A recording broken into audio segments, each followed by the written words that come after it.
need a high-end designer or a lot of money to get a luxe look. Be your own interior designer. This is Affordable Interior Design, the podcast. Here's your host, Betsy Helmuth.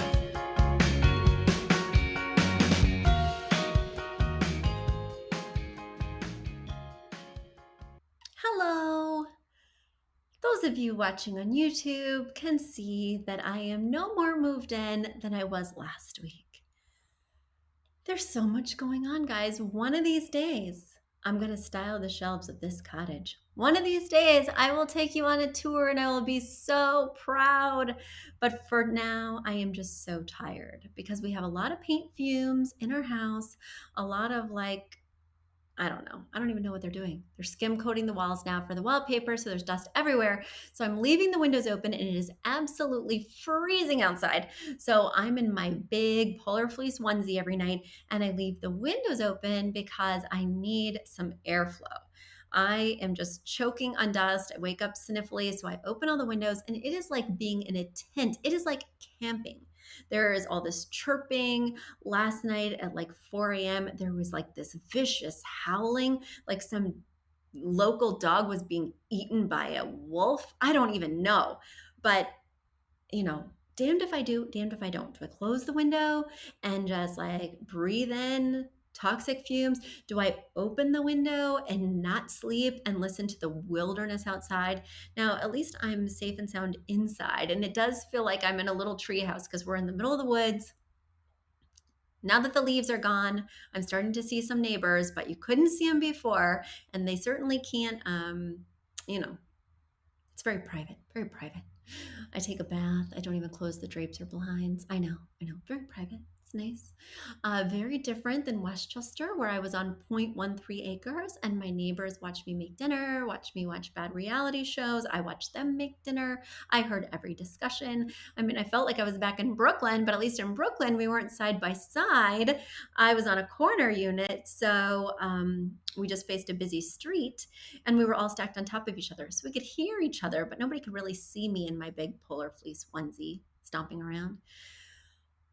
Why was I talking about all this? Where was I going with this?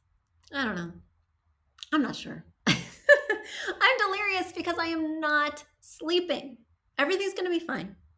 Everything's getting back to normal. I can see things improving week by week, slowly but surely.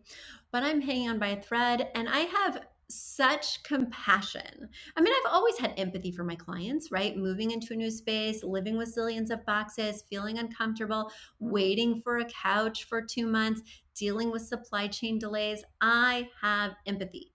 But I have empathy on a whole new level now that I am going through it. I am hanging on by a thread and I feel your pain. Feel your pain. So if you're moving, if you've just moved, if your life is in chaos, if you can't, find where you put your earrings, either can I. I can't find my jewelry box. I don't know. Do you call the moving company and say, hey, I'm obviously missing boxes? Do you just hope you'll find it one day? I don't know. This is the reality of my life. And so it is so fun to have an escape, my escape being talking to you and answering your design questions. Have you got design questions for me? Head over to affordableinteriordesign.com/podcast. There you can see show notes and pictures of people's spaces that they've shared when they've asked questions. You can send in your very own question. You can support the podcast by becoming a premium member. You can read transcripts of the podcast. There is so much fun stuff on that page. You will not want to miss it. So if you're bored, if you just, are looking for something to fill your time, head over to affordableinteriordesign.com/podcast. We've got plenty to keep you busy. Now, your questions are going to keep me busy, as I reach into my mailbag. Reaching into that mailbag, my first question comes from one of my really special friends. I have a really special friend of over 2 decades, Mr. Tim in New Mexico, writing all the way from Santa Fe. And he moved long ago and I miss him very much, but I'm glad we can stay connected through interior design in this podcast. So Tim, you can always call me with questions, but I also love answering questions on my podcast because I do double duty. I get to talk to my friend and I get to create content for all of you. So let's see if Tim's question can illuminate a situation that you're working on. Tim writes, "Hi Betsy, I have a mid-century home built in 1962 with unusual window sizes, 82 inches wide by 24 inches high for one example. When I purchased this home, I noticed that the blinds are of all different eras and different quality. Some may be as old as the home or near that age. The blinds are metal and yellowing. Others are cheap plastic, and some of the wide windows have two sets of blinds because of the extreme width, though some do not. But those are older blinds. There are 6 of these windows around the house, plus some more normal shapes in the kitchen. I'm thinking of purchasing I'm thinking of purchasing custom cellular shades that have a light filtering option and a room darkening option for the bedroom, and perhaps just light filtering for the common spaces. The problem is the expense. I'm looking at up to $400 per window. I vaguely remember you saying you don't like cellular shades. Is there something better? Mini blinds seem very popular, but they also seem cheap and, well, a thoughtless choice. Like they are the gray sweatpants of blinds. What do you recommend for my windows that are wide and short, or even just wide and a normal height? Help! Attached are photos of the space before I purchased the home. I am still putting finishing touches on this space, so nothing from my time living here is really available. Okay. So I'm very familiar with this space, Tim, because I've given you some advice before, and I just loved working on transforming this space because mid-century modern is actually what got me into interior design. I love the Brady Bunch. I always thought I'd live in an MCM home. I have some metal mid-century modern doll houses, and I love to, in my free time, don't judge, go sit over there on my circular table in my cottage and play with the dollhouse. I know, isn't that silly? But I never had a dollhouse as a child, and I always wanted a mid-century modern home. And now I have a mid-century modern home. I mean, not really. I live in an antique home, but I have this metal dollhouse, and I can live out all of my fantasies and just have a blast rearranging. Can you believe an interior designer in her free time rearranges doll houses? But at least those darn dolls, they don't talk back. They love all my advice. They are living their best life, even though sometimes they get a little dusty. Okay. Anyway, yes, your windows are unusual. And I do think it's a good idea to treat windows in different areas differently. If I need opacity, if I want sort of that blackout feel in the bedroom, then I may need a different type of treatment than I need in, say, the living room where I just want privacy, but I do want that light to come in. So I think that's really smart. And I do think these 7 feet long by 2 feet high windows are certainly a challenge because drapes can look really silly on those, right? Like big old sideburns with a tiny little mustache at the top. I'm not sure, right? But it's just not a great look, even if you love sideburns like I do. So here's the reason I don't like the cellular shades. I don't like the cellular shades. And yes, I have them throughout my house now because they were left over from the previous person, but they do tend to yellow over time and they get quite dusty. And it's hard to get in those honeycomb style pockets to clean out that dust, especially if it was 8 feet long. Can you imagine what could accumulate in there? In fact, in mine, I'm in the middle of the forest and there's like some bugs in there.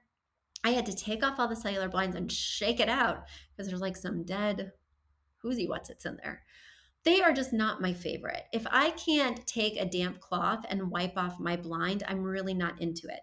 That being said, you can take a damp cloth and wipe off a mini blind, but I am really not into that.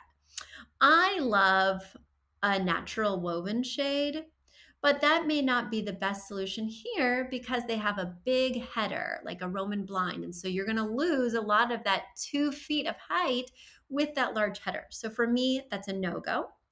But what I would recommend is a roller blind for these. They'll have a very slim profile at the top, so you could fully engage them and move them all the way up while hardly losing any of that beautiful window light. And they're so lightweight that you can have really long ones without having to separate it into two. I think the roller blind is the absolute way to go for both spaces because they certainly make ones with different opacities. They make roller blinds that can be sort of 2-in-1 in terms of light filtering, but also opaque depending on the setting. And I just think it's going to be the perfect solution.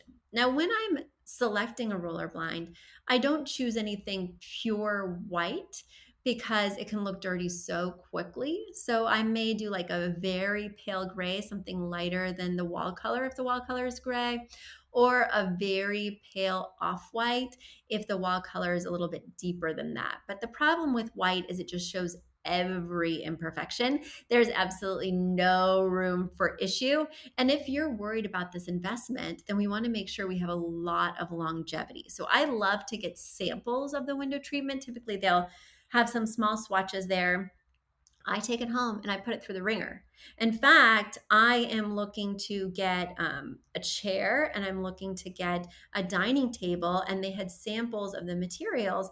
And I got a sample of the marble for the dining table. And I literally, the minute I got it in the mail, I took a wet glass and I put it right on top to see if it left any ring, any scarring. And of course, it did. And of course, mama don't got time to constantly be sealing her marble, so I will not be getting that table. And when I get the fabric swatches for my massaging recline chair, I know it sounds like it's going to be hideous, but it actually looks very low profile. And as you know, I need a massage. So when I get those samples from Wayfair, I'm going to be spilling wine on that performance fabric. I'm going to be scratching it. I'm going to be doing all these things that I can anticipate might happen while I'm getting my massage in my chair. So I can ensure that it's as durable as I hope it will be, so it will be worth that investment. Tim, I hope that helped. You know, I'm always here to help, and I just love hearing from you. So send me questions. I am here, and you are living my MCM dreams. Next question. Next question comes all the way from Akron, Ohio, and Kristin is writing in. She writes, "Hi, Betsy. I've listened to your podcast for a few years now. I love hearing new design tips that I wouldn't have thought of. Now for my design dilemma. I'm having trouble picking out rugs for my living room and dining room. They are open to each other and to the kitchen, so I would like them to complement each other. I have a lot of wood going on, but my boyfriend likes it, and I do think it makes this space feel warm and cozy. Speaking of cozy, I want my design to feel cozy transitional. I love neutral tones and natural elements in the transitional style, but I also like a pop of bold color every once in a while too. I've added some photos to show how my space flows, and I also want to mention that I plan on painting my dining room a dark green color. I have it swatched next to the mirror in one of my pictures. I tend to lean towards cooler tones in my decorating because of all the orange wood, in hopes of balancing everything out. I want to replace both rugs in my dining room and my living room. I will attach a photo of both rugs. I am thinking of a couple of rugs and I will show you, and I would love your opinion. I was thinking the darker design in the dining room and the lighter one in the living room, but I would love to hear what you think." All right, well, let's get into it, Kristin. So thank you for sending these pictures. It really helps to illuminate the situation. And I'm just looking around here, looking around the pictures. For those of you who want to see Kristin's pictures, you just head over to YouTube, Affordable Interior Design channel. Yes, we have a channel on YouTube. You can see what I look like, right? You can look at my empty shelves and my undesigned cottage. You can hear me talking to Kristin, and hopefully it will inspire you and illuminate this podcast even more. All right, so Kristin, let's get right to it. You're going to have dark green walls, and instead of it being like an emerald, I would say it's like a gray Kelly green. It's not bright like grass, but it is that sort of grassy tone, but it's made subdued by like adding some gray. So it's almost like grass green chalkboard paint in the way that it feels sort of matte and deep versus bright and fresh. I love the tone, and I love that your home does have these wooden elements. It does make it feel warm, especially because the cabinets are that warm wood color. So the trim tying in feels really nice. The one thing that doesn't feel really nice to me, and I know you didn't ask me this, Kristin. You're like, "Betsy, just stick to the questions." But I can't help myself. The one thing I'm not loving is that, part of the trim is white in this sitting room, but the door itself is that orangey wood color. It just doesn't look very high end. It looks like you ran out of paint. If you're going to paint the trim, I highly recommend that you also paint the door that trim color, and I think it will look much more elevated. But in these other rooms, I can see that you did not paint the trim, and that is a-okay, even if they open into each other. So the dining room has the wood trim, the kitchen has the wood trim, and I think, as I mentioned before, the cabinets bring it all together. I was really stumbling and bumbling with my own house because there's a lot of wood trim, which makes it feel pretty dark because we're already in the middle of the woods. So sometimes we don't get a ton of natural light. So as I was kind of instructing the painters on what to do and what not to do, initially I was like, we are painting so much of this trim white. I'm going to keep only a couple of rooms with the wood trim, the ones I want to be really moody, but everything else needs to be freshened and brightened. And then as I was living in the house a bit more, the wood just felt so special, so warm, so cozy and inviting, especially as these temperatures have been dropping. And I must say, I took that punch list that I gave the contractors and I crossed off trim. I was like, you know what? I don't want you painting any of this trim. I love it so much. And that was a big surprise for me. So the fact that I'm telling you to paint your door, it's not that I'm anti-wood. I just think it's not working in that moment. As for your question, yes, so you've picked out two rugs, and both of them have sort of a southwestern pattern using a lot of diamonds and triangles. One of them is quite dark and has like a deep brown, some gray, some orange. The other is much more neutral with a cream background and maybe a gray sort of print, again with those diamonds, those zigzags. So I love that stylistically they work together, but they're not exactly the same in the fact that the cream has a larger scale pattern. Now you're saying, Betsy, how do I mix patterns? Well, those of you who've been listening for a while, or those of you who've bought my book on affordableinteriordesign.com, you know that we mix patterns by making sure that they're different scales, right? So we can have some small patterns, some medium patterns, some large patterns, but we want to make sure that in the same room, we're not using multiple large, multiple medium, or multiple small. So it'll look more sophisticated if you keep a very strict color palette, right? You don't want to have all these different patterns with all these different colorways. Find your color palette using your inspiration piece, and then find patterns of different scales that incorporate those colors. So in a living room, you may have a pillow that has a very small chevron pattern. You may have a rug that has a large damask pattern, and you may have some drapes that have a medium floral. That would be a perfect way to mix patterns as long as they all share a similar color palette. Now, when you're doing rooms that open up into each other, there is a burden. And in my house, I have my whole downstairs opens into each other. I have to be thinking in every room, how do I make this color scheme work in this room, but make it feel different? So I have a very tight inspiration piece that has inspired the entire color palette for the downstairs.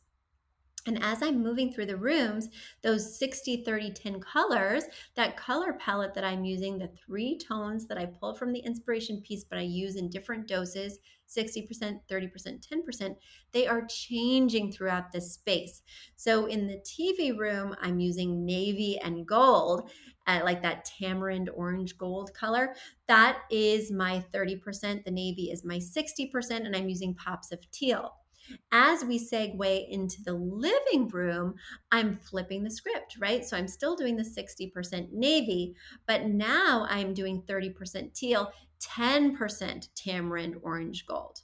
And then as we move into the dining room, I'm using it in even different ways with the head and the foot chairs being navy, more of that 30%, but I'm actually introducing a new color from the inspiration piece. So you just need to be really mindful that these rooms all need to relate to each other without being exactly the same. If I use the same dose of those color palettes in the different rooms, the rooms are going to feel identical. Shouldn't the vibe of the movie room be much different than the entertaining, fun, lively energy that I'm expecting in a living room? My answer is yes. And the way to achieve that through wall color and other colors. Because the shape of the furniture may, provide the style, but it doesn't necessarily provide the vibe, right? We can get the vibe through colors really quickly and easily. And also patterns. Do I want this to be a space of energy or do I want to hang and lounge, right?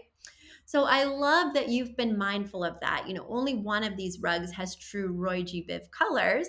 The other one is just involving neutrals. So I would want you to be mindful that that kind of orangey color that's in one of the rugs needs to be used in that other room that's got the more neutral carpet so that we can maintain a cohesivity as we're moving throughout the space. But I think that as long as you're really clear on your style word and really clear on your feeling word and then very clear on your color palette, you really can't go wrong. That being said, I want to go to your 2-word phrase really quickly because you mentioned it's cozy transitional. These rugs do not at all say transitional to me. They do feel very Southwest. It does have kind of a different vibe. Maybe the cream one could read transitional, but it really depends what you put these with. Because standing alone, I would have said Southwest. I maybe even would have said contemporary because Southwestern style is so popular right now that it could be considered quite contemporary. But I just want you to make sure that you've got a lot of clarity around that 2-word phrase because that's going to be something you need to hold on to throughout the entire downstairs or any rooms that open up into each other. And as you know, my 2-word phrase that I'm holding on to throughout the entire downstairs is mid-century modern fancy or fancy mid-century modern. You can flip it. But upstairs, because none of the rooms open up into each other, each room has its own 2-word phrase that's very different and does not need to feel cohesive with the other spaces. Kristin, I hope that helped. Was that a lot of information? Was that overwhelming? I just had so many feelings about your space, so many opinions. Guys, do you want to hear my opinion? Just reach out. Just send me, don't send me an email. No. That's not the best way to do it. Just go to affordableinteriordesign.com/podcast. Yes, that's the best way to do it. And you'll fill out the form that says, Betsy, I have a question for the podcast. There's a place to add your pictures, and that will put you right in the queue so you will get answered next. If you email me, I'll be sad because emails clog my inbox and are so overwhelming. But I love a good question form. So keep sending those in and have a great week. Bye. A big thank you to Aton and the Embassy who wrote our theme song. A shout out to Catherine Heller who owns the podcast shop and is our editor extraordinaire. We also want to thank Ginny Sunasan and her team at the Savvy Podcast Agency for their help with our social, our YouTube channel, and so much more. We also want to thank Uploft, which is our parent company who supports this podcast. And lastly, we owe a huge debt of gratitude to you. Thank you so much for tuning in and for all your support.